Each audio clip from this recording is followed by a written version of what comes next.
Damos la bienvenida en el set de los desayunos de 24 horas al expresidente de la República, Abdalá Bucaram Ortiz. Lo contactamos vía Skype desde Ciudad Panamá. Muy buenos días, abogado, bienvenido a nuestro programa. Cuéntenos, ¿está todo listo para su retorno? ¿Cómo lo visualiza usted? Buenos días. Mire, antes de responder de eso, me hubiera gustado que el programa inicie diciendo Abdalá Bucaram, no, que sí, porque los juicios prescribieron. No. Habla Abdalá Bucaram, el hombre al que le robaron el poder, donde una mafia política saqueó la república, el hombre que lo declararon un loco y a pesar de eso, dos dirigentes políticos en un caseque público forjaron juicios en contra de él y lo han tenido en el ostracismo 20 años mientras el país ha vivido 2 décadas perdidas de corrupción, de robos, de saqueo y de crímenes impunes. Pero bueno, le respondo a su pregunta. Yo estoy muy feliz. Y estoy muy feliz, señorita, porque los políticos hacen política por pasión, por placer, por deseo, por ambición, por narcisismo, por sexo, por poder, por predominio.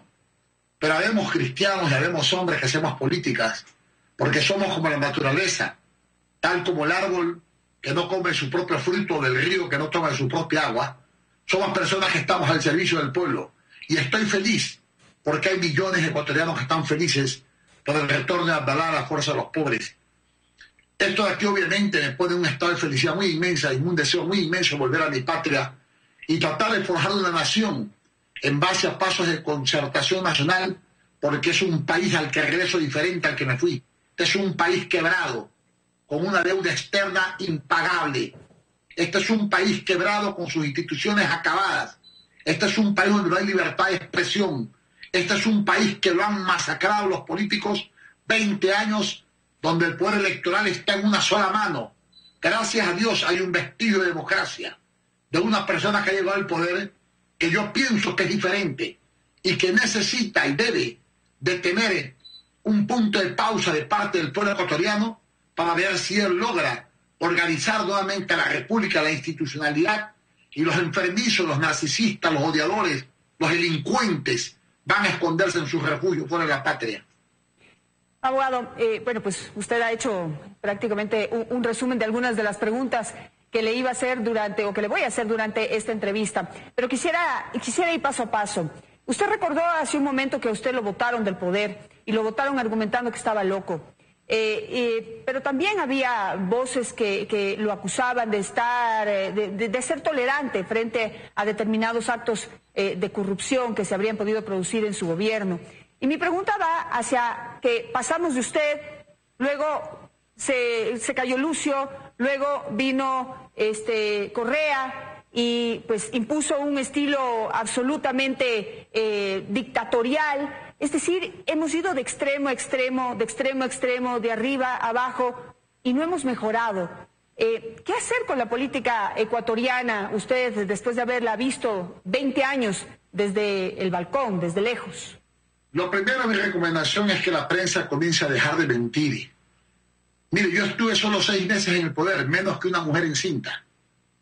Menos tiempo que una mujer encinta. Y mi presupuesto general de Estado era $5.000 millones anuales. Actualmente no baja de 40.000. O sea, lo que le quiero decir es que con la plata que han tenido los 10 años o los 20 años estos gobiernos, usted como presidente hubiera hecho 10 veces más obra, si no se hubieran robado todo lo que se han robado. Entonces comencemos a no mentir de los actos de corrupción. A mí me votaron por loco. Y los locos no pueden ser enjuiciados. Y me enjuiciaron.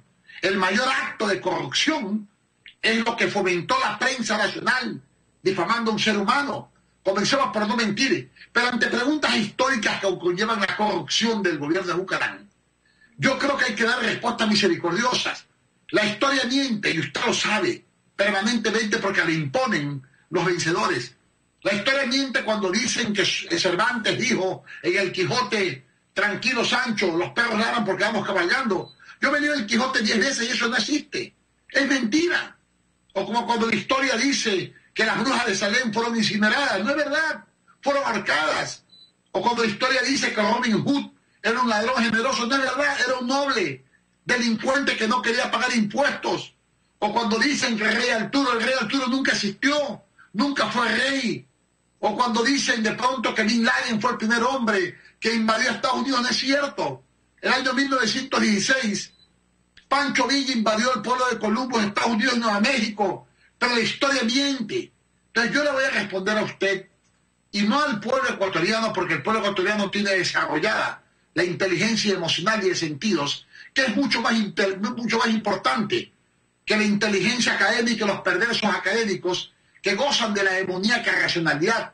Por eso le invito a hacer una reflexión filosófica, porque yo imagino que usted es un ser humano bueno, no solamente con inteligencia racional, sino también con valores y sentidos, para que me responda algunas preguntas difamantes que tratan de mantener en el ostracismo al perseguido con este tipo de preguntas a la corrupción del gobierno de Bucaram.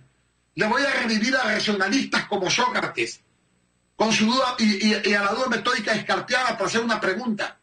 ¿Fue culpable Jesús porque lo mataron? ¿O fueron culpables Herodes y Caifás? ¿Acaso fue culpable Mandela porque lo apresaron 27 años? ¿Acaso es culpable el señor Nebot porque la gente dice que mató a Ricardo Sánchez? ¿Mató el presidente Correa al general Gabela? ¿Mató a Juan Hurtado a Roldós?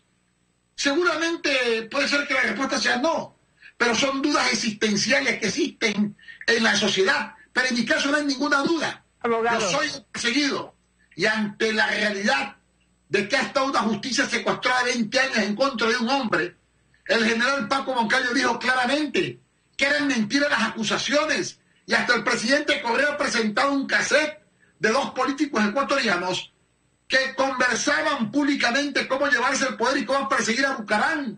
¿Por qué insistir en la mentira? Lo primero es comenzar por no insistir en la mentira. Lo segundo, recuperar la institucionalidad del país. Sería muy noble de parte del presidente Moreno que acabe, por ejemplo, con ese Consejo Nacional de Participación Ciudadana, que tire la basura en la ley de libertad de expresión. Es una barbaridad que en pleno siglo XXI aún le pongamos cortapisas y fronteras al pensamiento del hombre. Yo fui un presidente de la República que no metí preso a nadie, que no perseguí a ningún periodista, que no clausuré ninguna emisora, que fui permisivo porque eso me hace feliz, porque un presidente tiene que ser tolerante y respetuoso del pensamiento ajeno. Mientras no haya libertad de expresión, mientras no haya libertad de inversión, que es el auténtico socialismo, y no esa barbaridad de que el Estado controla al pueblo, igual que el capital controla al pueblo o el capitalismo. Son dos ideologías perversas, matrimoniadas hace 2 siglos para saquear los pueblos del mundo. Abogado, hablemos un poquito de política. ¿Usted regresará al país para participar directamente en política, para opinar, como, bueno, lo ha hecho de alguna manera durante estos 20 años a través de las redes sociales? Ha sido muy escuchado. Ahora tiene la oportunidad de hacerlo directamente, ya que regresa al país. ¿Lo hará? Mire, usted lo ha dicho bien, para opinar a través de las redes sociales, cuando he podido. Porque a mí me han tenido un esparadrapo en la boca durante 20 años. Por ejemplo, el canal del Amazonas, que llevo con todos los deseos de tener buenas relaciones con todo el mundo. Creo que esta es la 4ª entrevista que me hace en 20 años. Imagínense, al líder de la Fuerza de los Pobres, 4 entrevistas, 5 entrevistas en 20 años. Es una cosa realmente difícil de entender. Sobre volver a la política, ahora mismo no puedo sacar una cuña en ningún canal, porque un canal me dijo que me cobraba $12,000, $12,000 el minuto, por el amor de Dios. Si $12,000 es lo que yo tenía para poder financiar toda la campaña de publicidad en televisión, ¿de dónde saco yo $60,000 para sacar la Fuerza de los Pobres? No puedo. Yo lo primero que quiero hacer, se lo digo señorita, es visitar la tumba de mi hermano Adolfo, porque los políticos fueron tan perversos que no dejaron ni llegar a su velorio. Visitar la tumba de mi hijo político muerto con cáncer con apenas 28 años, visitar la tumba de mis suegros y de más de 30 fundadores del Partido Progresista que han muerto. Y lo prioritario para mí es jugar con mis nietos. Yo soy un ser humano, señorita, al que se le ha hecho todo el daño posible que se le puede hacer un hombre sin llegar a matarlo. Yo soy una persona que me han separado la mitad de la vida de mis hijos y toda la vida de mis nietos. Y no hay quien cuente la verdad, esta infamia. Ecuador es un país saqueado y endeudado, y Bucaram ha estado 20 años. ¿Hasta cuándo acusamos a la víctima y no a los victimarios? ¿Qué hay de los 44 delincuentes que se vistieron de psiquiatra para tumbar a Bucaram? ¿Qué hay de la mafia política borjista social crispera que agarraban las manos, caminaban por las calles de Quito gritando: hoy regresa el loco al puerto vivo o muerto? ¿Por qué no le han contado la verdad a la patria? ¿Por qué engañan a la juventud? Entonces regreso, primero, a hacer una vida familiar y una vida social. Segundo, lo que me gusta, la guitarra, me encanta la música. Tercero, lo que me gusta, la lectura. Me fascina la lectura. Y cuarto, lo que me gusta, las mujeres. Regreso a mi esposa, que ha tenido media vida fuera de la patria y media vida acá en Panamá. Entonces regreso en primer lugar a eso, a mis necesidades espirituales y personales. Y luego, sin lugar a duda, a hacer política. Pero la oligarquía ha cometido un grave error. En primer lugar, la oligarquía acostumbra a coger los errores del pasado y lo llaman destino. No quieren aceptar que si Bucaram hubiera estado en el país, nos hubiéramos ahorrado estos 10 años, porque determinado sujeto, estando Bucaram en Ecuador, no hubiera sido ni siquiera concejal de un cantón de tercera categoría, por tratar de categoría de un cantón que no lo existen. Les quiero decir que los cantones de primera categoría para mí son los pobres, los de tercera categoría son los cantones ricos. Pero de cualquier manera, nos hubiéramos ahorrado una sarta de barbaridades que hoy las estamos viviendo. Así que voy a hacer política y han cometido un gran error porque han querido enterrarme como semilla y se olvidan que las semillas dan fruto. Y ahí están mis hijos ahora. Son semillas que han dado fruto y están surgiendo, como mi hijo Lalo, un futuro presidente de la República sin lugar a dudas. Así y en ese sentido, abogado, usted será, digamos, ese gran puntal que necesita, ese gran apoyo que necesita Lalo Bucaram para seguir adelante en ese objetivo que sabemos que tiene, llegar a la presidencia de la República. Usted será candidato, usted mismo se vienen unas elecciones locales, ya a año y medio apenas estamos de tiempo, me imagino que los candidatos empezarán la campaña ya, es decir, ¿cuáles son los planes a corto plazo ya? Porque pues la política hay que hacerla ya, si es que está interesado en ella. Pero en primer lugar yo quiero recordarle que uno de los actos más graves que cometió el gobierno del señor Correa fue robar el partido Rondocista Ecuatoriano, del que todos han hablado. Tanto masacraron a mi partido y medio Alianza País es el PRE. El PRIAN es solo PRE. Partido Sociedad Patriótica, inclusive mi buen amigo Lucio Gutiérrez, un caballero de la política, la gran parte es el PRE. Algunos movimientos que veo nacionales son del PRE. O sea, del PRE salieron 4 o 5 partidos y 20 movimientos. O sea que están reafirmando que el partido más grande de la historia que hubo en el Ecuador, sin dinero del Estado, forjados en las calles, fue el Partido Rondocista Ecuatoriano. Y están reconociendo que los hechos democráticos que han habido en la historia han sido por xenofobia, porque hay algo que la prensa no dice, y no recuerda la historia xenofóbica del Ecuador con un apellido que es el más grande de la historia. En el año 1956, Hassan Bucaram fue apresado, el primero de 17 prisiones.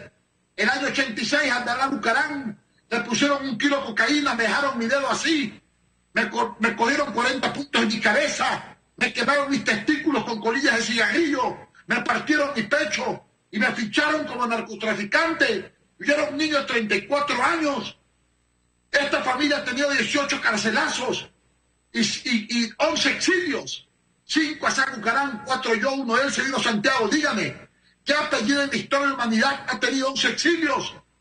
Y no recuerdan que en el año 72 los militares dieron un golpe de Estado para que Hassan Bucaram no sea presidente de la República, descendiente libanés. El año 1977 volvemos a la democracia y las Fuerzas Armadas hacen un reglamento para impedir que Hassan Bucaram sea presidente de la República, descendiente libanés. El año 81 matan a Marta, el corazón y el cerebro del gobierno de Jaime Roldós, descendiente libanesa. El año 1995 salvo a Dajín el Congreso yo y lo destituyen, descendiente libanés.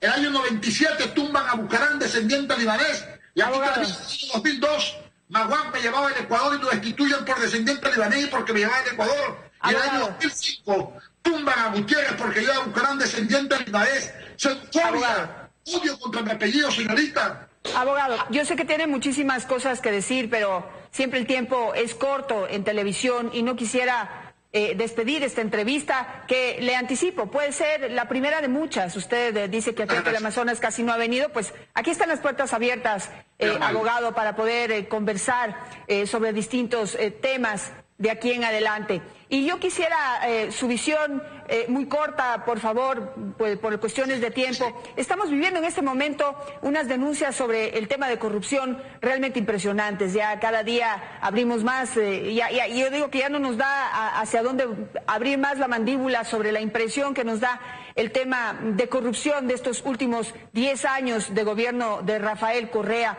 Y mire lo que está pasando con el caso Odebrecht, mire lo que pasa con los Panama Papers, mire lo que pasa con Petroecuador. Dalo Bucaram hizo una denuncia entre muchas otras personas, periodistas incluso, que denunciaron el tema de Petrochina. Es decir, en este momento pues ya no sabemos hacia dónde mirar, porque a donde miramos hay corrupción. ¿Cuál es su posición y su visión, su opinión sobre la realidad que estamos viviendo en este momento? Bueno, eso es cuando la improvisación y la mentira y el narcisismo y la golotría se empotran el poder con el deseo de predominar, se cometen inmoralidades. Es verdad que un gran filósofo dijo, no, el hombre que se viste moral no es que ande desnudo, es que el Ecuador ha andado desnudo en materia moral estos 20 años. Mi preocupación está hasta dónde le van a permitir al presidente Moreno limpiar este país. Porque ¿Qué le recomienda usted? ¿Qué le recomienda usted a Moreno? Yo veo a los corruptos tratando de forzar la caída del presidente Moreno en primer lugar. Mira que yo nunca le mintió en Ecuador. Y les quiero decir que yo tengo mucho temor por la vida de 2 seres humanos en Ecuador. La mía, porque creo que ahora no les quedará más que intentar matarme, y pienso que podría existir algún plan en la mente de algún maquiavélico destinado a intentar matar al presidente Moreno. Yo creo que el Ecuador tiene que ser conciencia que pasaron las elecciones y que no podemos pasar los 4 años matándonos entre todos. ¿Qué ganaron matando al Faro? ¿Qué ganaron tumbando a Bucaram? ¿Qué ganaron matando a Roldós? ¿Les llenó? ¿Tuvieron un orgasmo? ¿Han sido felices con eso? No. Yo creo que no es el momento de ponernos a pelear social cristianos y roldosistas, izquierda democrática o izquierda democrática Alianza País. Yo creo que es el momento de hacer patria, porque económicamente estamos acabados. Y hay que decirle la verdad, al Ecuador estamos con una deuda pública impagable, histórica, de cerca de 80.000 millones de dólares. Socialmente hay un odio entre hermanos, hay un norte de riqueza y un sur de miseria. Hay cientos de los ricos que tienen al Ecuador en su bolsillo. Socialmente, económicamente y públicamente lo que hay es cemento. No se ha forjado educación, ni salud, ni amor para la patria. Ecuador necesita de la unidad, y la purga y la corrupción desaparecerá cuando los buenos, los nobles, nos unamos en función del interés del país. Ecuador necesita que todos le metamos el hombro, y para eso voy. Y quiero agradecerle a usted la entrevista y decirle que yo voy a llegar el día 17 de junio a las 4 de la tarde a la calle Octava y La Che, en el sector de la pista. Llego en el helicóptero, cojo un carro y 1,5 kilómetros me voy por Pancho Segura hasta la 24, donde va a haber un mitin extraordinario y apoteósico para todos aquellos que decían que Bucaram está muerto. Los políticos ecuatorianos no son capaces ni de meter 5.000, 10.000 personas en un mitin. Vaya usted y cerciórese que en 15 kilómetros de recorrido va a haber 1 millón de ecuatorianos gritando Abdalá, Abdalá, Abdalá. Estoy más vivo que nunca, y mire, le enseño mi marcapaso acá adentro. Tengo 2 corazones, ahora ya no tengo uno solo. Regreso mejor que nunca. A propósito, sobre Teleamazonas, quiero decirle que yo me he equivocado mucho sobre Teleamazonas, y Teleamazonas ha equivocado mucho sobre mí. Ojalá que tengamos una relación hermosa, cordial y libre cuando retorne a mi patria. Ya sabe, las puertas están abiertas y aquí simplemente haremos siempre nuestro trabajo. Algunos les gusta, algunos no les gusta, pero compréndanlo, tenemos que hacer nuestro trabajo. Las puertas están abiertas, de aquí en adelante seguiremos conversando y por supuesto estaremos allí para ser testigos de esa llegada. Me quedo con su mensaje y su llamado a la unidad. Vamos a hacer una pausa comercial y ya regresamos. Déjame decirle finalmente que se vayan los locos que odian, que se quede y que vuelva el loco que ama. Suerte, Ecuador. Con eso me quedo. Nos vamos a una pausa y regresamos para hablar con David Rosero del Consejo de Participación Ciudadana. ¿Qué es lo que ha hecho hasta ahora y qué podría hacer de aquí en adelante o tiene que desaparecer? Ya regresamos.